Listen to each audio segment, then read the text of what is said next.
नमस्कार, आमी मंजू भट्टाचार्य। आमार गल्प पाठ आसरे आपनाके स्वागत जानाच्छि।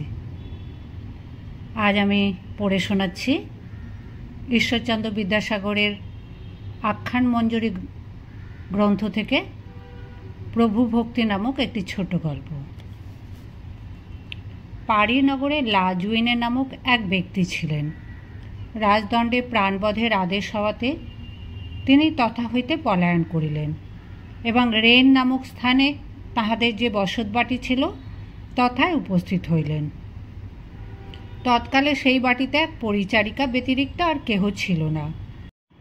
तिनि कि अवस्थाय सेखाने उपस्थित हইয়াছেন आपातत परिचारिकार निकट ताहा व्यक्त करिलेन ना। कतिपय दिनेर पर लाजुइने संबादपत्रे देखिलेन राजपुरुषेरा এই घोषणा करिया दियाছেন, যাহারা রাজদণ্ডগ্রস্ত ব্যক্তিদিগকে আশ্রয় দিবে কিংবা যে সকল পরিচারক অথবা পরিচারিকা তাদৃশ ব্যক্তিদের গোপন করিবে তাহাদের প্রাণদণ্ড হইবে। তখন তিনি ক্ষণমাত্র বিলম্ব না করিয়া পরিচারিকাকে বলিলেন, দেখো, রাজদণ্ডে আমার প্রাণবধের আদেশ হইয়াছে, সেজন্য আমি পারি হইতে পলাইয়া আসা এখানে লুকাইয়া আছি। আজ সংবাদপত্রে দেখিলাম যদি কোনো পরিচারক বা পরিচারিকা রাজদণ্ডগ্রস্ত প্রভুর গোপন করে তাহার প্রাণদণ্ড হইবে। অতএব তুমি অবিলম্বে এই স্থান হইতে প্রস্থান করো, এখানে থাকিলে তোমার প্রাণদণ্ড হইবে। এই কথা শুনিয়া পরিচারিকা বলিল, মহাশয়, আমি বহুকাল আপনার আশ্রয়ে আছি এবং আপনার অন্নে প্রতিপালিত হইয়াছি। এক্ষণে বিপদের সময় যদি আমি এখান হইতে চলিয়া যাই তাহলে আমা অপেক্ষা কৃতজ্ঞ আর কেহই হইতে পারে না। এই অবস্থায় আমি কখনোই আপনার আলয় পরিত্যাগ করিয়া স্থানান্তর যাইব না। যদি আপনার নিকটে থাকিয়া ও আপনার পরিচর্যা করিয়া আমার প্রাণদণ্ড হয় তাহাতে আমি কাতর নহি, বরং শ্লাঘা জ্ঞান করিব। আমি মৃত্যুকে কিছুমাত্র ভয়ানক জ্ঞান করি না। যদি আপনার প্রাণ রক্ষা বিষয়ে কিঞ্চিত অংশেও সাহায্য করিতে পারি জন্ম সার্থক জ্ঞান করিব। পরিচারিকার উক্তি শুনিয়া ও ভক্তি দেখিয়া লাজুইনে চমৎকৃত হইলেন এবং বলিলেন, দেখো, আমার ওপর তোমার যে এত দূর পর্যন্ত স্নেহ, ইহা অবগত হইয়া আমি কত প্রীত হইলাম বলিতে পারি না।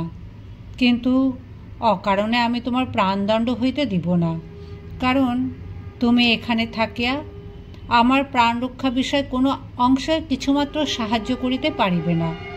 লাভের মধ্যে তোমারও প্রাণদণ্ড হইবে। অতএব তুমি অবিলম্বে এখান হইতে চলিয়া যাও। আমি এখানে লুকাইয়া আছি। যদি তুমি ইহা কাহারও নিকট ব্যক্ত না করো তাহা হইলে আমি যথেষ্ট উপকৃত হইব। এইরূপে লাজুইনে পরিচারিকাকে অনেক প্রকারে বুঝাইলেন। সে কোনো ক্রমে তাহার আলয় হইতে চলিয়া যাইতে সম্মত হইল না। তিনি অনেক বিনয় করিয়া বলিলেন, তথাপি সে সম্মত হইল না। তিনি যৎ পরনাস্তে বিরক্তি প্রকাশ করিয়া অতিশয় ভৎসনা করিলেন, তথাপি সে সম্মত হইল না। অবশেষে তিনি সাতিশয় কুপিত হইয়া বলিলেন, আমি তোমার প্রভু, তোমায় আদেশ করিতেছি, অবিলম্বে আমার আলয় হইতে চলিয়া যাও। তখন সে অশ্রুপূর্ণ লোচনে কাতর বচনে বলিল, আপনি ক্ষমা করুন, প্রাণ থাকিতে আমি এমন সময় আপনার আলয় হইতে চলিয়া যাইতে পারিব না। আমি বহুকাল আপনার পরিচর্যা করিয়াছি, এক্ষণে আপনার নিকট থাকিতে দেন। পরিচারিকার ভাব দর্শনে ও প্রার্থনা শ্রবণে তিনি নিরতিশয় প্রীতি প্রাপ্ত হইলেন এবং অগত্যা তাহার প্রার্থিত বিষয়ে সম্পত্তি প্রদান করিলেন। এদিকে তাহার পলায়নের সংবাদ প্রচারিত হইবা মাত্র রাজপুরুষেরা সবিশেষ চেষ্টা ও যত্ন সহকারে তাহার অনুসন্ধানে প্রবৃত্ত হইয়াছিলেন।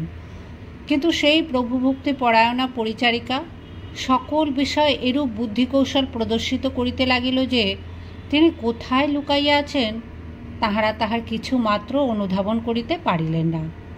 অবশেষে বিপক্ষ পক্ষ অপদস্থ হওয়াতে লাজুইনে প্রাণদণ্ড হইতে অব্যাহতি পাইলেন।